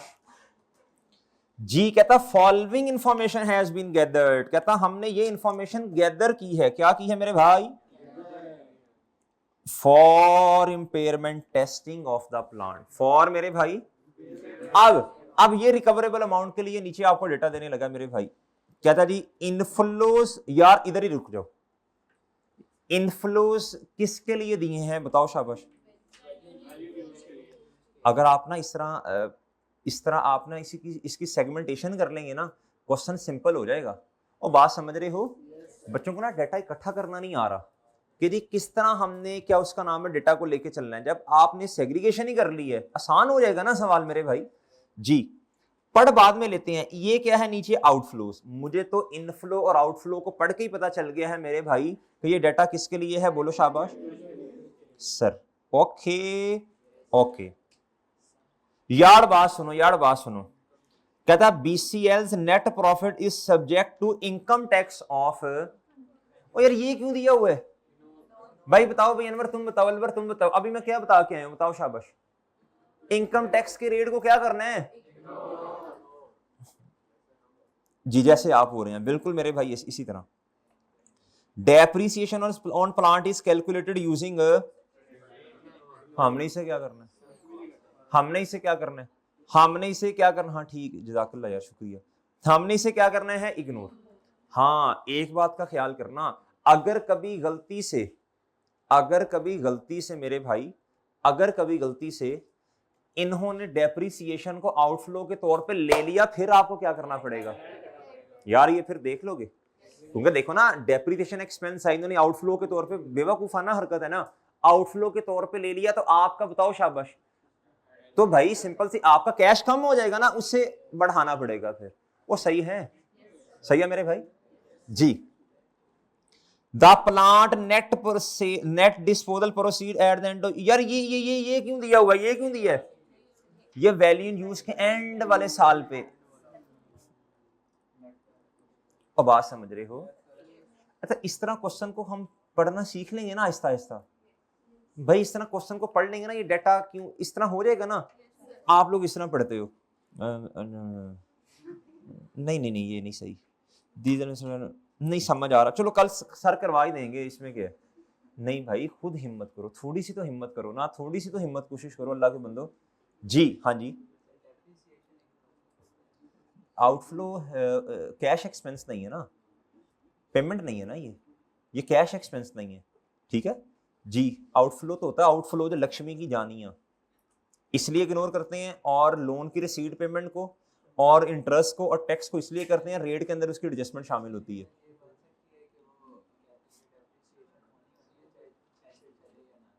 नहीं डेप्रिसिएशन देखो हमने आउटफ्लो लेने हैं, तो कैश, वो तो कैश एक्सपेंस ही नहीं है, वो तो कैश एक्सपेंस है ही नहीं, तो वो नहीं लोगे ना, वो तो एक होता है कैश एक्सपेंस, वो तो आउटफ्लो है ही नहीं, वो गलती से ले लिया होगा ना, अगर लिया भी हुआ तो। संक कॉस्ट वाले उस्ताद से पूछना, जो होनी ही होनी है चाहे प्रोजेक्ट हो या ना हो, वो संक कॉस्ट है तो कितों आ गई भाई, तू पढ़ ली कॉस्ट होनी एलो जी। कहता जी depreciation on plant is calculated using ये वाला, ये जो है ना मेरे भाई डेप्रिसिएशन आउटफ्लो नहीं है, इसलिए नहीं लेना, बस सिंपल, ठीक है भाई। संक कॉस्ट का असल मतलब मेरे चांद ये होता है, चाहे प्रोजेक्ट आपने करना है या नहीं करना, फिजिबिलिटी स्टडी इस तरह की बातें, वो खर्चा तो होना ही होना है, बस वो पास वो हो गया जो होना है, सही है जी। जी डेप्रिसिएशन का पूरा मतलब ये नहीं है, ये तो आपने बुक वैल्यू के अंदर इसका इंपैक्ट लिया होगा ना, ठीक है जी। अच्छा जी कहता pre tax and post tax, बताओ इन दोनों में से कौन सा रेट लेना है, काट दो भी आपने काटे बकरे, इसको भी काट दो। ये वाला जो पॉइंट है ना मेरे भाई, ये वाला ए टेक्नोलॉजिकली एडवांस प्लांट विद, इसको हाईलाइट कर लो ना, ये वाला रेलिवेंट है 12%। कहता है technologically advance plant with similar capacity can be purchased, कितने का, 350 मिलियन का। कहता जी BCL has received an offer to buy the existing plant, अब मुझे बताओ आपने ये वाला कंसीडर करना है या आपने एग्जिस्टिंग वाला डेटा लेना है। यार देखो ये तो है ना प्लांट डैड, अगर अभी खरीदा जाए ये तो न्यू होगा यार, हमारा पुराना है। और बात समझे हो, हमें ऑफर कितने की मिली, यानी मार्केट वैल्यू 250 मिलियन। आपने यही दमशा लेनी है कि जो ऑफर है वो मार्केट वैल्यू के बराबर है। BCL will have to incur shipping cost, customer तक पहुंचाने का खर्चा 7 million, to dispatch the existing plant, existing के लफ्ज को हाईलाइट कर लो। बताओ fair value less cost of disposal कितनी है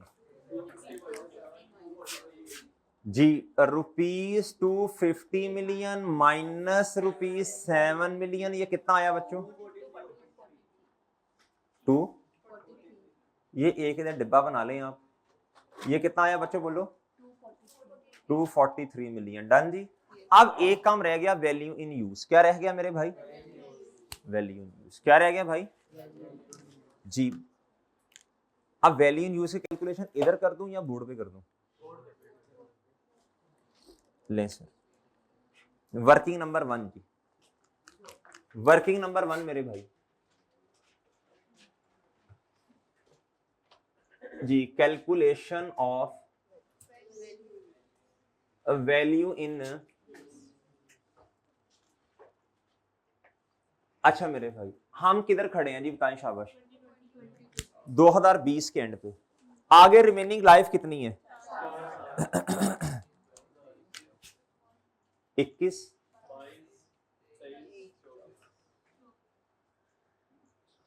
डन मेरे भाई, डन सर। इनफ्लोज भी क्वेश्चन में है, आउटफ्लोज भी है। कैश बोलो शाबाश,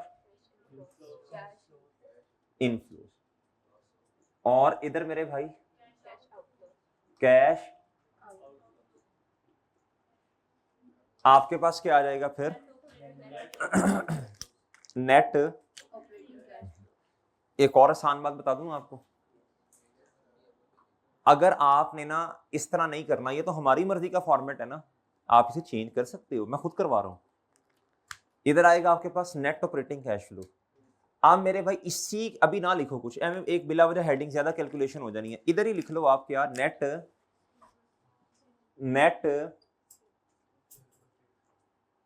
या ऐसा भी हो सकता है, लेकिन एक जगह पे फॉर्मेट थोड़ा चेंज करना पड़ेगा। अगर उसने दिए ही हमें क्या हुए, नेट कैश फ्लोस, तो फिर नेट कैश फ्लोस की हेडिंग बननी है और फिर उसमें नेट सेल प्रोसीड्स को ऐड करना है। क्या ख्याल है आपका?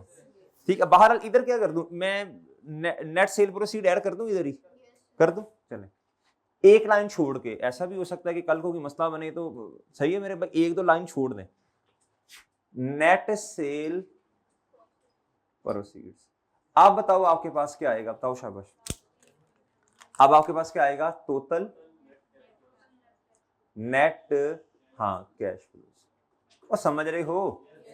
अब क्या आएगा बताओ शाबाश।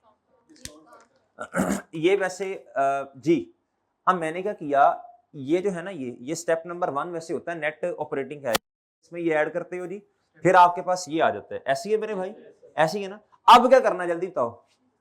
Well done, well done, well done. Discount factor कौन से वाला लेना है? At the rate. अच्छा, इसके मार्क्स होते हैं, 1 नंबर होता है, कितने मेरे भाई? तो आप फनकारी करें ना, इधर देखें, ये लिख दें -1 -2 और डन। और डन है, डन मेरे भाई, डन सर। अच्छा अब क्या करें, अच्छा ये आपका होगा A और ये डिस्काउंट फैक्टर आपका क्या होगा B, इधर क्या आ जाएगी बोलो?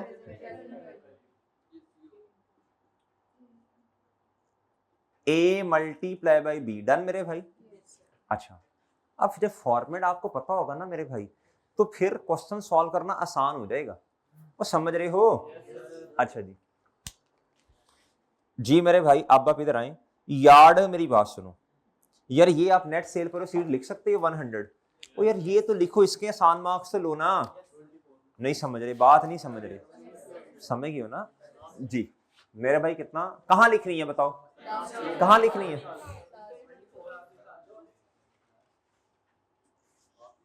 डन, आखिरी साल ही भाई, आखिरी साल ही जी, जैन साहब आखिरी साल ही जी।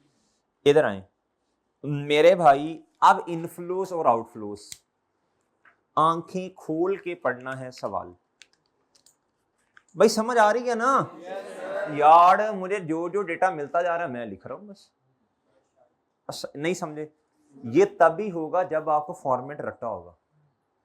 फिर सिर्फ ना आपने क्वेश्चन से फॉर्मेट में चीजें पुट करनी है, बट डेटा फिल करना है, फिर तो क्वेश्चन में मसला ही नहीं है जी।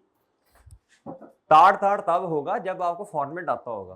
कहता inflow from sale of product to be manufactured by the plant. कहता इनफ्लो 2021 का, जितनी बड़ी जमाई यार, 3 मिनट हो गए मेरे जी। 2021 का कितना मेरे भाई? 200। मैं देख ही जा रहा हूं, अब रुकता नहीं रुक रहा जी। 200 है मेरे भाई इनफ्लो किस साल का जी? इधर आओ मेरे साथ, ये गिवन है ना, लिख दिया बच्चों, हमने लिख दिया, कोई मसले वाली बात ही नहीं है। अब ना आंखें खोलो ऐसे। कहता जी ये गुस्से से लग रहे हैं भाई जो भी हैं। These inflows are subject to 10% decrease in each। अहम बात 10% डिक्रीज सब्सिक्वेंट का मतलब यार पहले साल का तो हमने आपको बता दिया ना। कहता अगले सालों में। अब बच्चे कहते सर ये किस साल से डिक्रीज आएगा? वो यार जब पहले साल का उसने बता दिया, सब्सिक्वेंट का मतलब अगले, नेक्स्ट। इसको अब 90% करो। अच्छा सर अब इधर 180 आ जाएगा, इधर 180 नहीं, इधर देखो ना, इधर देखो भाई, लफ्जों पे बड़ा ही गौर करना है। 10% डिक्रीज इन 2022 लिखा है नहीं, in each subsequent year due to declining demand. Demand कहते हैं आजकल जी। आज मेरे भाई सुने बात गौर से यार, देखो अब ना हर साल डिक्रीज होना है। इन ईच का मतलब हर साल 10% से डिक्रीज। इस साल डिक्रीज किया तो ये आया, अगले साल। अच्छा एग्जामिनर को आपने एक मासूम सा बच्चा समझना है, उसे किसी बात का भी नहीं पता, किसी को भी नहीं पता जी। अब आप इधर आए, 200 मल्टीप्लाई बाय 90% करें, इधर डिवाइडेड बाय कितों, डिवाइडेड बाय जी, डिवाइडेड बाय कितों आ गया जी बच्चों? डिवाइडेड बाय कहां से आ गया जी? जी इधर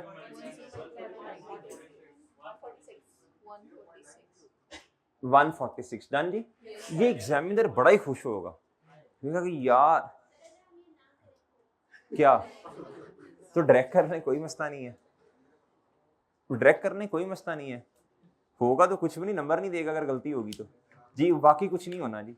अच्छा जी, अच्छा जी, आउटफ्लोज फ्रॉम ना लिखो फिर भी कुछ नहीं होगा, अगली दफा दोबारा बुलाएगा, कुछ भी नहीं कहेगा वो। उसने क्या कहना है आपको? कुछ भी नहीं कहना, उसने कहना आ जाओ दोबारा जरा। Outflows from operational cost. Working का फायदा ये होता है, अगर आपकी फाइनल फिगर गलत भी है ना, असल में मार्क्स आपकी फाइनल फिगर के हैं, बड़ी स्ट्रेट फॉरवर्ड बात, अगर वो सही है, वर्किंग गलत भी हो तो नंबर पूरे मिल रहे हैं। लेकिन अगर ये फाइनल फिगर गलत है तो वर्किंग में जाके देखता है इसकी गलती किस लेवल की है, बात समझे? अगर तो बेसिक कॉन्सेप्ट में मसला नहीं है फिर वो मार्क्स दे देता है, थोड़े से मार्क्स को याद 0.5 मार्क्स काट के। अगर बेसिक कॉन्सेप्ट में मसला है, समझ ही नहीं आ रही, नेट सेल प्रोसीड लिखनी इधर लिखी होगी, ये बेसिक कॉन्सेप्ट का मसला नहीं है, ये तो भाईजान क्या सॉरी बेसिक, ये मैं कह रहा हूँ ये तो तबादे है, ये तो बेसिक कॉन्सेप्ट का मसला है, पता ही नहीं है ये नेट सेल प्रोसीड होती है, इसके सारे नंबर नहीं देने। ये नहीं कि अपनी मर्जी से इधर लिख दो। और बात समझ रहे हैं? जब कोई चीज सामने आती है ना, बच्चे टेस्ट परफॉर्म करते हैं, हम देखते हैं, पता चल जाता है फौरन, ऐसे पता चलता है यार इसके कॉन्सेप्ट सही नहीं है, इसकी प्रैक्टिस का मसला है। क्या मेरी बात समझे आप? प्रैक्टिस के मसले की वजह से ये हरकत हुई है, ये कॉन्सेप्ट के मसले हैं, और समझ रहे हो जी। आगे मेरे भाई आउटफ्लोज पे आ जाओ। आउटफ्लोज फ्रॉम ऑपरेशनल कॉस्ट 2021 की आर एस्टिमेटेड मेरे भाई, यार 21 की तो दी है ना उसने खुद। ओके सर, आप सुने, कहता जी these outflow would increase by 5%, outflow 5% से बड़ा in each subsequent year despite decline in demand due to inflation. महंगाई होगी। And increase in plants wear and tear, कहता जी उसको रिपेयर मेंटेनेंस का खर्चा ही बहुत ज्यादा बढ़ गया, इन्फ्लेशन हो गया है। अब यार हमें क्या यार, जो मर्जी रीजन हो मेरे भाई, आप इसको बस बढ़ा दो, ये सारी कहानी है 80। अब बताएं क्या करना है। बड़े बड़े साइंसदान माशाल्लाह इधर है क्लास में, कुछ कहते हैं सर जी नहीं ये 80% को 0.5% करें ना तो ये कितना जवाब आता है 4, ले लेंगे भाईजान। असल में बेस तो सेम रहती है ना, 80 तो आना ही आना, इससे इंक्रीज करना है 5%। जी मेरे भाई जी, ये कितना 90, पर रुकते जाओ भाई, चुप हो जाओ। अच्छा इधर बताओ 84 मल्टीप्लाई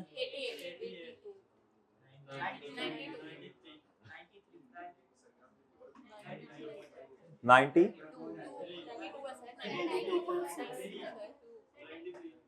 ओए कभी राउंड ऑफ पढ़ा था आपने बचपन में? 92.6 को राउंड अप करना है, 92 पॉइंट कितना है? ऐसे कसम से बोंगे हैं, इधर आपने राउंड ऑफ किया ना 87 पॉइंट कुछ आया होगा, उसी के ऊपर रेट लगाई जा रहे हैं और 5% कह रहे हैं 92। ओ भाई अब आपने 88 इधर जो लिखा है ना एग्जामिनर ने उसके हिसाब से चेक करना है। 92.4 है जी। कैलकुलेट भी नहीं कसम से करना आता यार, ऐसे में खट्टू में जी।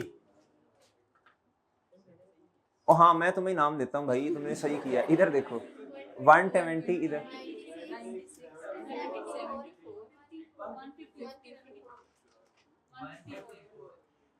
ये माइनस ये और प्लस 100 भी करना है 150। अच्छा एक मिनट भाई, हमने ना एक ना लाइन स्किप की है पता है आपको, इधर आता है नेट ऑपरेटिंग कैश, वो मिस किया मैंने, डायरेक्ट कर दिया, ये सही नहीं है। ठीक है ना यार।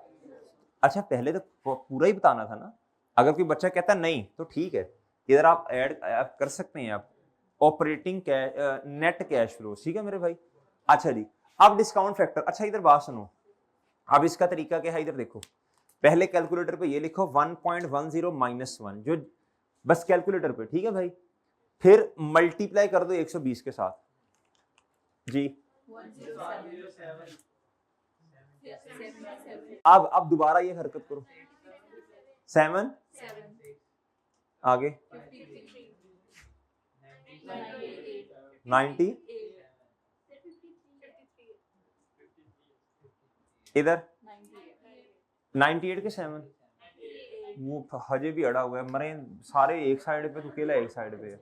सर आई एम यूनिक, भाई तू यूनिक तो होगा लेकिन इधर इधर इस हिसाब से कैलकुलेशन करवाना। अच्छा जी अब प्रेजेंट वैल्यू टोटल, बच्चों हमारा FAR1 का पेपर है, राउंडिंग अप या डाउन का नहीं है, ठीक है, कि 100 मार्क्स की राउंडिंग अप या डाउन नहीं आना पेपर में, हमारा FAR1 का पेपर है सर जी। बताएं जी कितना है जी, बताएं दोनों में से हायर के है सर जी। इंपेयरमेंट लॉस बता दें सर, इंपेयरमेंट लॉस है, एक दफा मुंह तां करें फिर आप देख लीजिएगा और फिर आप क्या उसका नाम है जी नोट कर लीजिएगा। भाईजान जिस चीज की औकात 335 है, आपने रिकॉर्ड की है 400 रुपए पे, तो रिकॉर्ड होनी किस पे है? बड़ी सिंपल सी बात है जी, 335 पे होनी है। अब क्या करें, इंपेयरमेंट लॉस आ जाएगा।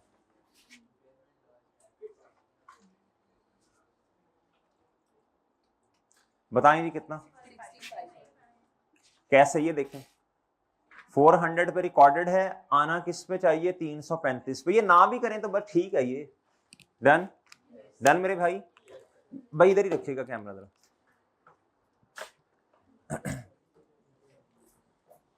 जी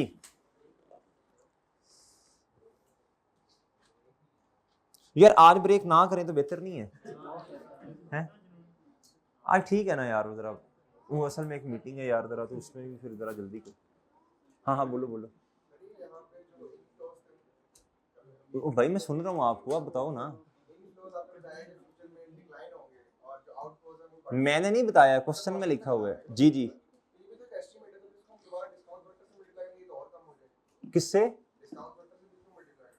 ओ मेरे भाई डिस्काउंट वो कम हो रहे हैं तो ये हम थोड़ी कर रहे हैं, तो क्वेश्चन का डेटा है जो मार्केट की एस्टिमेशन है भाईजान। ये डिस्काउंट फैक्टर है फ्यूचर में टाइम वैल्यू ऑफ मनी, ये परफॉर्मेंस की वजह से है, ये इन्फ्लेशन की वजह से है गुड्डू मेरे मासूम दोस्त जी। वो काम हमने अपनी मर्जी से थोड़ी करना है, ये ज्यादा करना है, वो तो क्वेश्चन को ये परफॉर्मेंस की वजह से ये वाले, और ये क्या है मेरे भाई, ये टाइम वैल्यू ऑफ मनी की वजह से। अच्छा भाई अब ना ऐसे करें, कैसे? अच्छा अभी ना आपके उसका नाम है अगला पार्ट बनाते हैं हम,